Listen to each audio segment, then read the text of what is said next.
when we started recording this record, we started in New York, before we came here to our studio in LA, and we were recording in this crazy studio called Bum Alley, and it was like all old tube board and stuff, and we'd be playing grooves, and then our engineer Mario, we'd look into the room and we'd see him pulling his hair out and kicking the board and beating on it and crying, pulling out wires, screaming, yelling at the assistant engineer, having fits.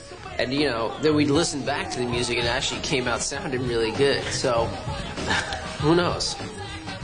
The recording techniques. See, a lot of people don't know that because our record, just because the sound is kind of bummy or sounds like not really that rehearsed or not that polished, that they think, that we're just doing it real quick and not paying attention to what we're doing.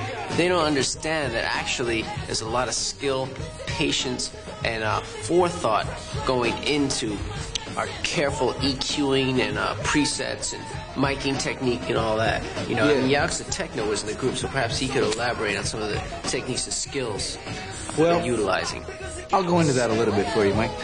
So, with advanced technology today, it's something very difficult to get a really whack sound on your record because the microphones and the recording equipment is so good. So you really have to hunt around and really work hard at it to make it sound as bad as we do. Yeah, like you got to go to a lot of pawn shops, use the recycler, which is a paper here that has all used equipment.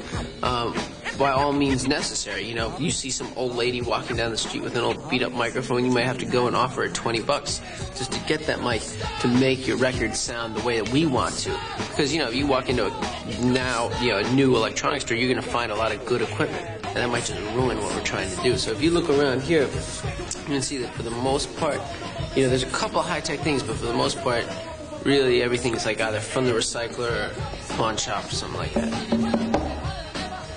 It's not necessarily cheap, it's just whack. No, it's not even necessarily whack, it's just booty. Yeah.